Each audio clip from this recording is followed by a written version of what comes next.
parte médico legista pudo observar quemaduras de primer grado en muslos y antebrazos producidas por el calor en el que estuvo expuesto.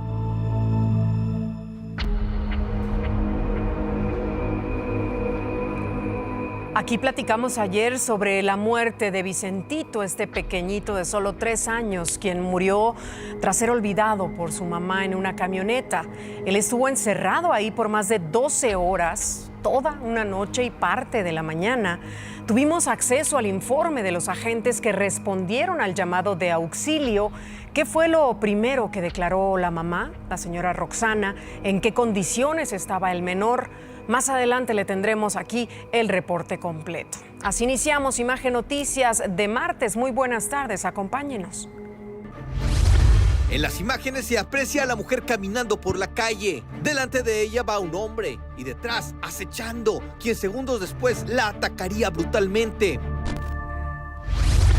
Y esto sucedió en Nuevo León. A plena luz del día y a media calle, Rosa Aide fue agredida por su expareja. En unos minutos le presentaremos todo lo que ocurrió.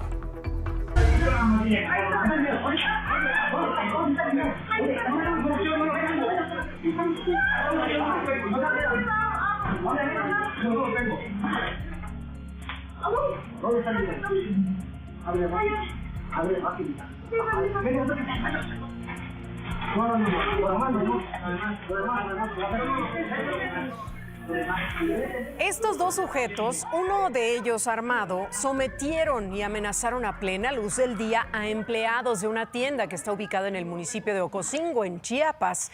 El tipo armado encañonó y golpeó varias veces en la cabeza a la mujer con su pistola para que abriera la caja registradora. Pese a los gritos de la víctima, el sujeto con el arma seguía amenazando a los empleados, mientras su cómplice seguía saqueando el lugar.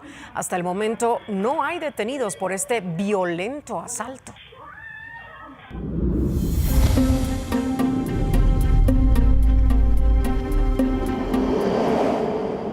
Ay, no manches, se llevó un camión. No más, valió gorro. En el puente de Viborillas se está ardiendo el tren. Tomen precauciones, no hay paso. Fue el momento exacto en el que un tren impactó a una pipa de combustible. Sucedió en la carretera estatal 100 de Querétaro. Eso provocó un brutal estruendo y luego este terrible incendio que vemos sucedió esta mañana, ahí a la altura del puente de Viborillas, muy cerca del Aeropuerto Internacional del Estado. Tras el choque que provocó este incendio, se generó esa gigantesca nube de humo negro que podemos ver. Al lugar llegaron servicios de emergencias, bomberos, protección civil de los municipios de Colón y El Marqués para sofocar las llamas y acordonar la zona. Pese a la magnitud del accidente, solo se reportó una persona herida. Comunícate o vamos a quemar tus negocios y a matarte a ti y a tu hijo. Ya sé que estás ubicada en Venecia. Atentamente, Cartel Jalisco. Ayer le informamos de este caso. Un presunto integrante del cártel Jalisco Nueva Generación amenazó a la dueña del negocio conocido como el Bazar de Gaby en Mexicali, Baja California. Aunque Gabriela Ponce había dicho que no volvería a su negocio para cuidar su seguridad y la de su familia, ayer regresó y abrió el bazar gracias a la seguridad que le brindaron las autoridades. Imagen Noticias pudo platicar con ella luego de esta denuncia que hizo y mire lo que nos dijo. Las autoridades están aquí acompañándonos. Tenemos 24 horas de seguridad en nuestro domicilio. Tenemos aquí afuera fiscalías. Estamos agradecidos por todo, nos están respaldando. Tenemos aquí afuera más seguridad. Nosotros también pusimos y cambiamos nuestro sistema de seguridad. Y pues le doy gracias a toda la gente que nos apoyó a la comunidad. Y sí tengo miedo, mucho. Pero lo mismo que le dije a tu compañero, si algo me pasa, esta soy yo, nadie más. Soy una mujer de comercio de 30 años y que he creado comunidad. Este caso ha dejado varias consecuencias ahí en Mexicali y en todo el estado. El Consejo Ciudadano de Seguridad Pública de Baja California anunció que en los próximos días se va a abrir una línea telefónica para poder denunciar este tipo de extorsiones y cobro de piso de forma anónima para que los ciudadanos tengan más confianza para realizar sus reportes, sus denuncias. Y vámonos a Colima, donde detuvieron en Manzanillo a Lorenzo, alias el Chucky, presunto jefe de plaza del cártel Jalisco Nueva Generación. El sujeto fue capturado tras un operativo realizado en las inmediaciones de la Bahía de Santiago. Esta es una de las zonas más exclusivas del puerto. El Chucky es señalado por participar en delitos de alto impacto como homicidios, secuestros, extorsiones, así como de distribuir y vender drogas, por lo que fue puesto a disposición de un juez quien va a determinar su situación jurídica. Y mire, ya fue vinculado a proceso el jardinero, ¿lo recuerda? Esto lo confirmó la Fiscalía General de la República tras la resolución de un juez federal. La Fiscalía informó que esta decisión fue tomada luego de presentarse los datos de prueba en contra del supuesto sucesor del Mencho al frente del cártel Jalisco, debido a su posible participación en los delitos de portación de arma de fuego y posesión de cargadores de uso exclusivo. Y bueno, el jardinero va a permanecer en prisión preventiva en el penal del Altiplano mientras avanzan las investigaciones complementarias.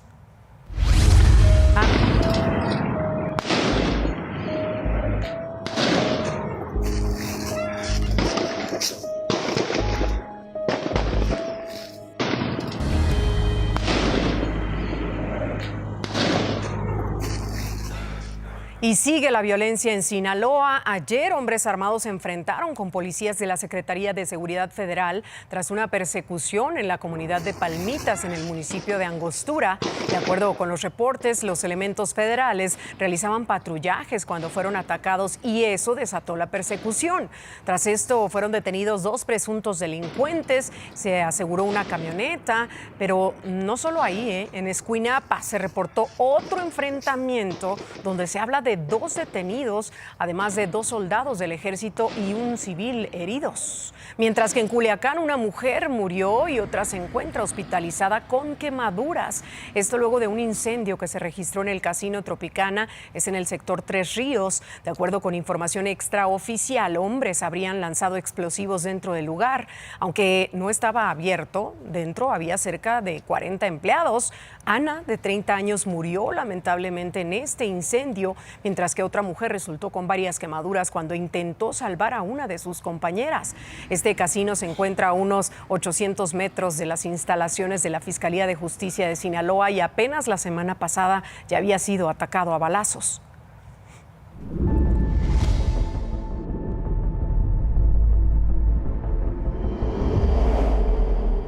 En Estados Unidos, el juez Brian Cogan rechazó las solicitudes enviadas por Joaquín El Chapo Guzmán mediante varias cartas. Aquí le presenté ayer esos documentos, 3 documentos escritos en inglés y firmados por el capo mexicano, enviados a una corte federal de Nueva York.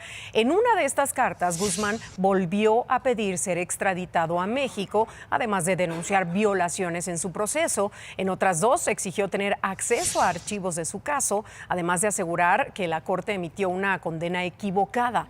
Tras esto, el juez Cogan afirmó que estos documentos no tienen mérito legal ni sentido.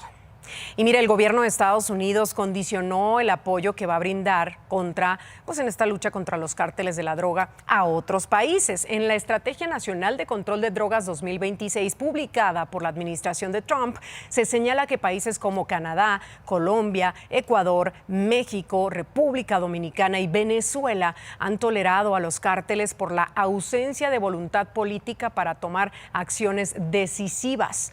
Ante ello, el gobierno de Estados Unidos aseguró que solo ofrecerá su apoyo si ve resultados tangibles en el combate a los cárteles.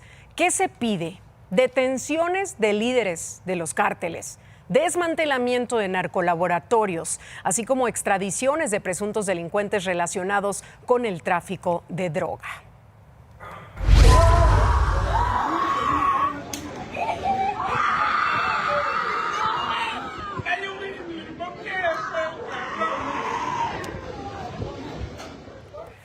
Ayer le informamos de este terrible caso en el que un pequeñito fue asesinado dentro de su casa por una presunta deuda que tenía su familia en Juchitán, Oaxaca.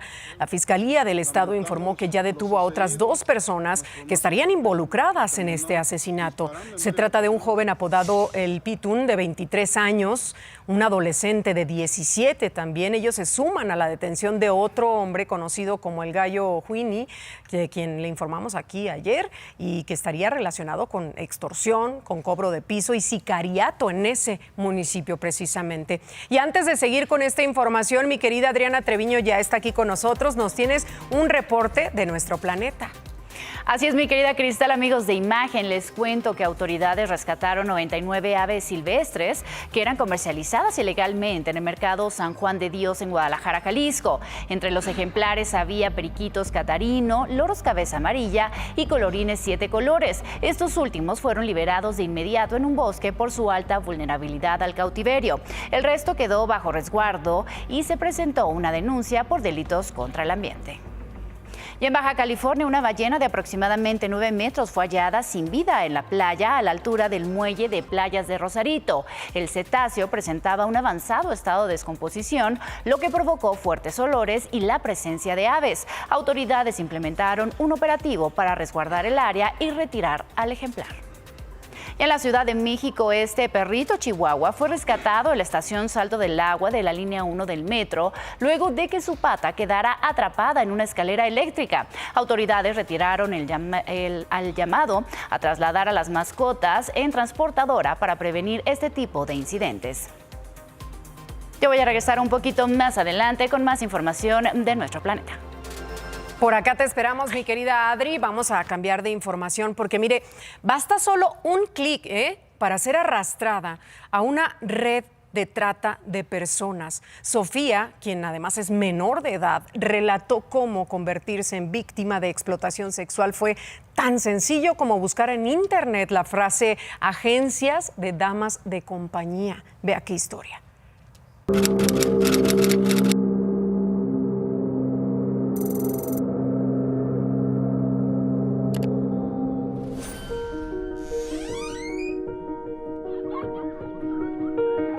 Todo empieza porque yo tenía una mejor amiga desde súper chiquita.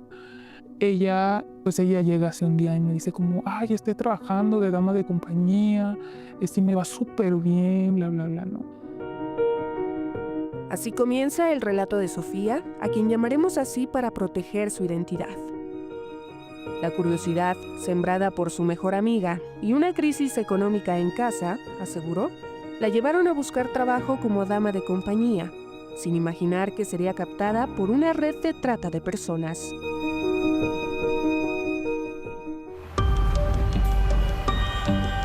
Sofía relató al equipo de investigaciones Excelsior cómo convertirse en víctima fue tan simple como hacer un clic en un buscador de internet. Pues mi mamá decide salirse de trabajar y a su pareja lo corren de su trabajo. Entonces dije, bueno, ok, yo trabajo en esto porque ya tenía como la espinita, ¿no? Yo me metí en una página de Discord y así fue como me contactó con una agencia de trata de personas. Ingresar, recordó, fue sencillo. Bastó con dar clic en la primera página que el buscador arrojó e ir directamente a la opción que decía postularse. Me comunicó con el padrote y pues platicando, fue como todo súper rápido. Fue el viernes me contactó, el sábado lo veo, el domingo me toma fotos y el lunes ya estoy trabajando. Sofía relató que tras ser captada, su reclutador le mencionó que además de ser dama de compañía, debía realizar trabajo sexual para sus clientes y que el 50% de lo generado sería para él. El padrote conseguía los clientes y ponle tú que la hora costaba 2,000 pesos. Entonces 1,000 eran para mí y 1,000 eran para él.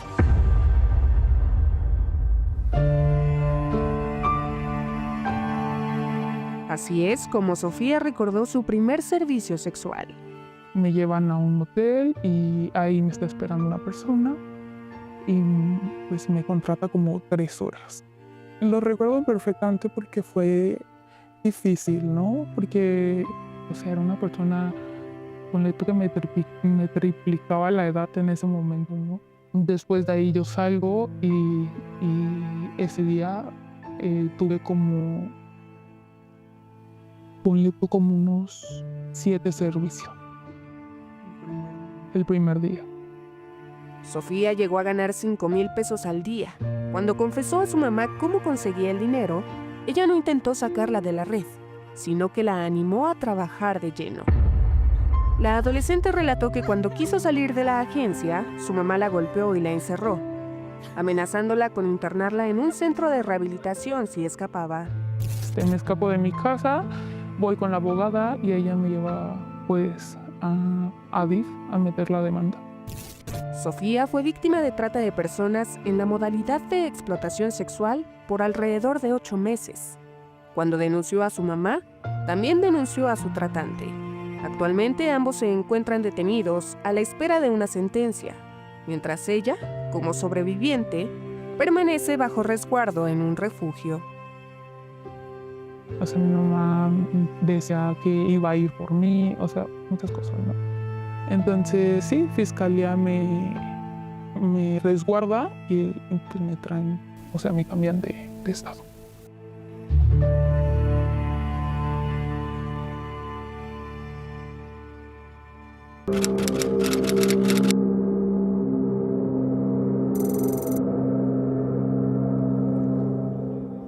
Esta historia ya está disponible en todas las plataformas de Grupo Imagen. Mañana tendremos aquí la segunda parte de este trabajo especial que suma los talentos de televisión, de radio, de redes sociales, web y periódico en el equipo de investigaciones Excelsior. Vámonos a Oaxaca, donde ahora los ladrones también viajan en mototaxi. Vea, al menos 3 sujetos asaltaron a varios transeúntes que caminaban por calles de la colonia Dolores, es en la capital del estado.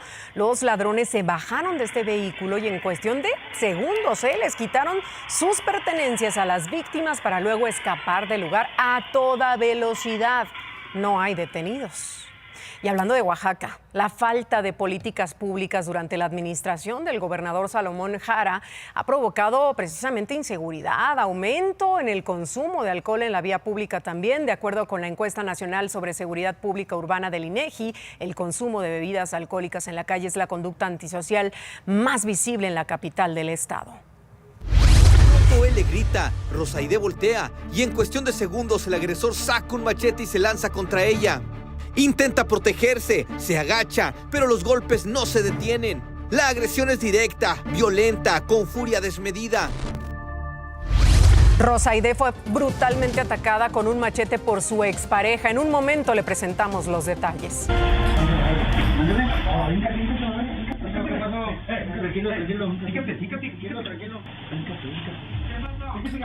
¿Qué pasó?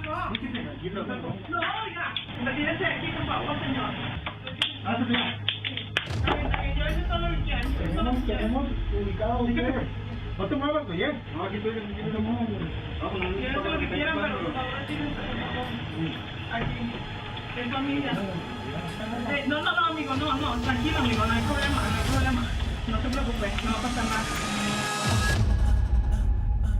A punta de pistola, estos 2 sujetos sometieron y amenazaron a trabajadores de una joyería en Monterrey, Nuevo León. Primero, un tipo con casco rojo entró al negocio y encañonó a un empleado, a quien obligó a hincarse. Luego, su cómplice se dirigió a la parte trasera, donde estaba una mujer, quien sería la dueña. Mientras amenazaban a las víctimas, los ladrones embolsaban lo que se encontraban a su paso. Después de casi 2 minutos, los tipos huyeron del lugar a bordo de una moto sin placas. Más adelante tenemos más sobre la lamentable muerte de Vicentito, este niño de 3 años que murió luego de que su mamá lo olvidó en una camioneta por más de 12 horas. Hace unos momentos autoridades dieron más datos del caso. Regresamos con esto y más. Ya son las 2:30 de la tarde y de esto también debe enterarse. En Guadalajara, Jalisco, un niño de 10 años fue entregado sano y salvo con su mamá. El menor fue reportado por un chofer del transporte público cuando viajaba solo. Mencionó que iba a visitar a sus amigos para jugar videojuegos. En Acapulco, Guerrero, 3 mujeres resultaron heridas en medio de un ataque armado a un sitio de taxis muy cerca de la costera. Las autoridades locales confirmaron que las 3 mujeres están fuera de peligro. En el lugar fueron hallados más de 20 casquillos percutidos. Y la Policía Nacional de Colombia detuvo a Jorge Espinosa Peña, alias el Alex, quien es señalado como operador financiero del cártel de Sinaloa. Según el gobierno colombiano, la captura fue con fines de extradición hacia Estados Unidos bajo los cargos de tráfico de fentanilo y conspiración criminal. En ese operativo participó el FBI. Banco Multiva presentó.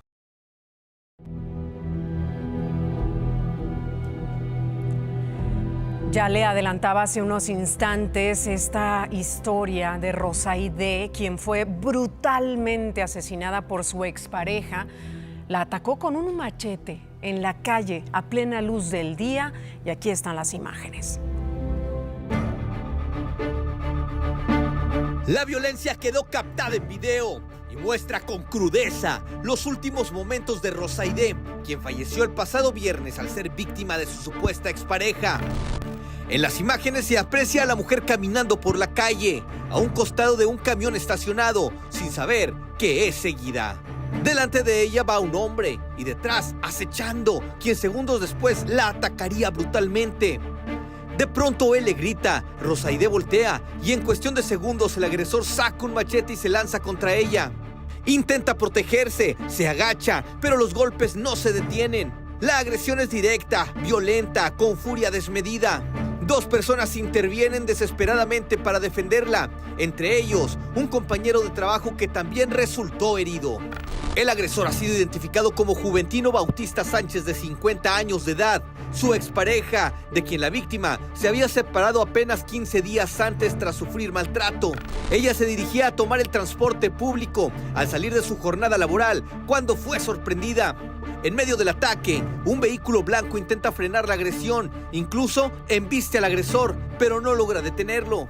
El conductor baja e intenta intervenir, pero la violencia ya había escalado a un punto crítico. Gravemente herida, Rosaide logra refugiarse en el vehículo y pide ser llevada de urgencia a la clínica Nogalar. Minutos después de su ingreso, ella murió. El video ya está en manos de las autoridades como pieza clave en la investigación para dar con el paradero del presunto feminicida. Terrible la situación tan vulnerable en la que nos encontramos las mujeres en México. Y mire, la familia de Rosaide Mendoza reveló que ella ya había sido agredida físicamente por Juventino antes del feminicidio, un par de semanas antes. Denuncian que las autoridades no procedieron con la denuncia previa por falta de pruebas, a pesar de las constantes amenazas y la violencia de la que Rosa era víctima. Y claro, la familia está exigiendo justicia. Señalan que ya habían advertido de la peligrosidad de este sujeto, quien ahora está prófugo. Hace como 15 días la golpeó, le salió de repente, ella iba saliendo de la casa de su hijo, él estaba escondido en el monte y de repente salió y la golpeó. Hablaron a la policía de allá, donde es ella, de allá de García. Pues el error de ella fue irse a lavar la cara, no había sangre, no tenía nada. Los únicos policías que dijeron que no podía proceder la demanda, al menos que tuviera sangre o se hubiera tomado una foto. Se cree que el agresor pudo haber escapado a Veracruz, aunque es originario de Tamaulipas, donde al parecer también podría tener antecedentes de homicidio. Y mire, en otros temas, vámonos al Estado de México, donde guardias nacionales repelieron una agresión a balazos de presuntos talamontes en el municipio de Ocuilán sin que se registraran heridos o detenidos. El secretario de Seguridad del Estado, Cristóbal Castañeda, detalló que todo comenzó cuando los agentes se percataron del paso de un camión con troncos de madera, el cual era escoltado por otras 2 unidades. Al pedirles que se detuvieran, el conductor aceleró y los vehículos que lo escoltaban bloquearon el paso y agredieron a los guardias. Y en San Luis Potosí, un choque frontal entre una camioneta de redilas y un autobús de pasajeros dejó 2 muertos y varios heridos en la autopista Valles Rayón, es a la altura del municipio de Tamazopo, en San Luis Potosí. Como le decía, tras el impacto, la camioneta quedó destrozada, mientras que el autobús perdió el control y chocó contra un cerro ubicado a un costado de la carretera. Más adelante le tenemos el relato de la madre de Vicentito, el niño de 3 años quien murió con quemaduras en el cuerpo y un golpe de calor tras ser olvidado por su mamá en una camioneta. Regresamos con esto y más. En cuanto a lesiones, el médico legista pudo observar quemaduras de primer grado en muslos y antebrazos producidas por el calor en el que estuvo expuesto y se concluye como causa determinante del fallecimiento, golpe de calor.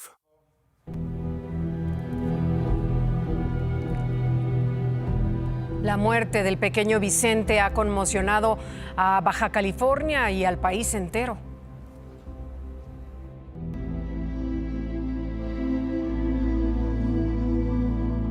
Viernes por la noche en Mexicali, Baja California. Roxana, de 40 años, acudió a una fiesta familiar con su pequeño hijo Vicente, de 3 años de edad. Al llegar a casa, Roxana bajó de su camioneta negra, entró a su domicilio y prendió el boiler para bañar a Vicente. Sin embargo, nunca sacó al niño del vehículo, quien se quedó amarrado al portabebés, y al pensar que el pequeño ya estaba en su cuarto, se fue a dormir a su cama. La reunión fue en el fraccionamiento Verona, donde llegaron alrededor de las 8 de la noche, y luego de convivir por más de 3 horas, a las 11:30 regresaron a su casa, ubicada en la sección Castilla del fraccionamiento La Rioja. Fueron 7 minutos de distancia en carro. Al otro día, Roxana despertó alrededor de las 11:30 de la mañana. Sin embargo, buscó al menor hasta las 12:30 de la tarde.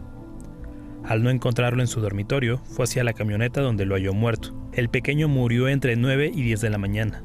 A esa hora, el termómetro en Mexicali marcó los 30.9 grados Celsius.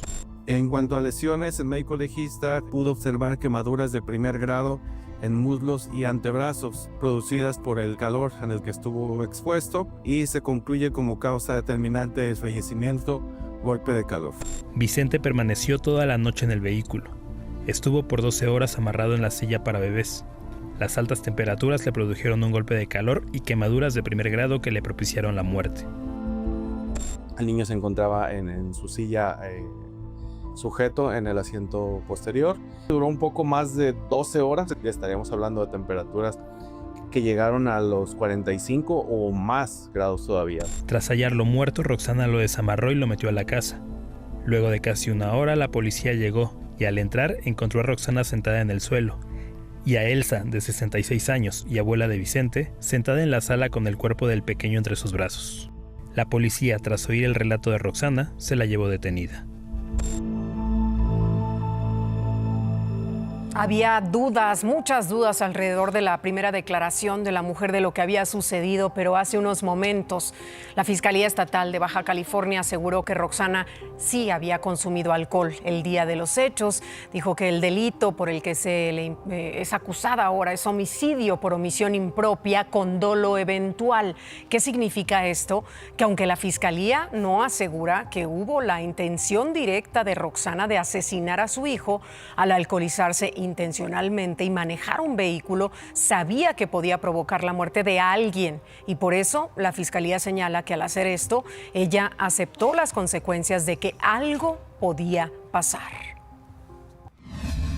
Efectivamente, hay un dictamen médico que establece que la muestra biológica a nombre de Roxana, con los apellidos mencionados, sí aparece la presencia de alcohol en su organismo. La Fiscalía señaló también que Roxana sí tenía la custodia de Vicentito, una custodia compartida con el papá del menor. Además, dijo que ella tiene más hijos, pero en ese momento estaban con el papá. A las 3 de la tarde comenzará su audiencia inicial. Por lo pronto, la Fiscalía pedirá para Roxana una pena, una condena de 15 años de prisión. Seguiremos pendientes. Y mire, estos casos se siguen dando en el país. En Morelia, Michoacán, un niño fue rescatado por policías de tránsito cuando estaba dentro de un auto cerrado, expuesto al sol. De acuerdo con el testimonio del pequeño, su abuela lo dejó ahí mientras se formaba para canjear unos boletos de un concierto del Día de las Madres. Cuando sacaron al menor del auto, le dijo a los policías que tenía mucha sed y hambre. Los elementos resguardaron al niño y le brindaron la atención adecuada para evitar que su salud se agravara. Ni un minuto podemos dejarlos así expuestos a tan altas temperaturas y encerrados en un vehículo. No, puede terminar en una tragedia. Adriana Treviño, regresamos contigo. Es importante hacer conciencia sobre este tipo de casos. En unos minutos las temperaturas pueden elevarse demasiado, sobre todo en interiores, ¿verdad? Así es, mi querida Cristal, debemos tener mucho cuidado. No dejen a los niños, adultos mayores ni mascotas dentro del auto. Y ojo, porque van a continuar subiendo las temperaturas en nuestro país. Para esta tarde se esperan máximas superiores a 45 grados en Durango, Sinaloa, San Luis Potosí y Guerrero, y de 40 40 a 45 en estados como Nayarit, Jalisco, Colima, Michoacán, Oaxaca, Chiapas y Yucatán. Además, fuertes vientos con rachas de hasta 80 kilómetros por hora en Baja California, Sonora, Chihuahua, Durango, Zacatecas y Aguascalientes, y probabilidad de algunos chubascos sobre Querétaro, Hidalgo, Estado de México, Tlaxcala, Puebla, Veracruz, Oaxaca y Chiapas. Y a la ráfaga de hoy, este rescate está conmoviendo las redes sociales. Un senderista y su perro tuvieron que ser auxiliados por la Guardia Civil en Alicante, España, tras quedar desorientados y exhaustos en una zona montañosa. Al ser localizados, el animal ya no podía continuar debido al cansancio, por lo que uno de los elementos decidió cargarlo en hombros durante la evacuación. Hasta aquí la información de Nuestro Planeta. Cristal, regresamos contigo. Gracias, Adri. Y en la Ciudad de México ya van al menos 4 horas de este bloqueo en las inmediaciones del metro San Antonio Abad, es en la alcaldía Cuauhtémoc. Son unos 60 trabajadores aproximadamente de la Subsecretaría del Sistema Penitenciario de la Ciudad de México, quienes exigen una revisión a sus pagos de nóminas del año pasado, porque alegan que se les hicieron descuentos sin previo aviso e injustificados. Hasta el momento no han sido atendidos por las autoridades capitalinas. El caos vial permanece en la zona precaución. ¡Viva el heroico pueblo de México! ¡Viva!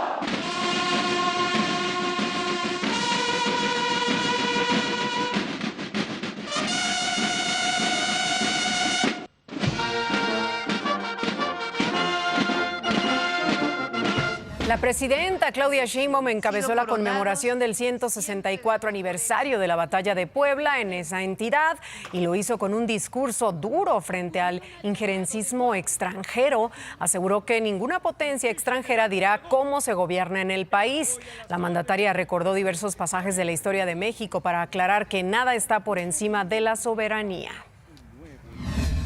A quienes piensan que la presidenta se arrodilla, están destinados a la derrota. Ninguna potencia extranjera nos va a decir a los mexicanos cómo nos gobernamos. Somos libres, somos un pueblo que ama su libertad, su independencia, su soberanía y estamos dispuestos siempre a defenderla. Y ya para retirarnos, la Fiscalía General de la República informó que citó a declarar a alrededor de 50 funcionarios de Chihuahua, esto como parte de las investigaciones sobre los operativos donde participaron agentes de la CIA en la sierra de ese estado. La Fiscalía advirtió que de comprobarse la comisión de delitos en materia de seguridad nacional por la presencia de extranjeros en el estado, se aplicará todo el peso de la ley. Con esto llegamos al final. Muy buenas tardes, provecho. Mañana tenemos una cita, lleguemos puntuales a las 2 de la tarde.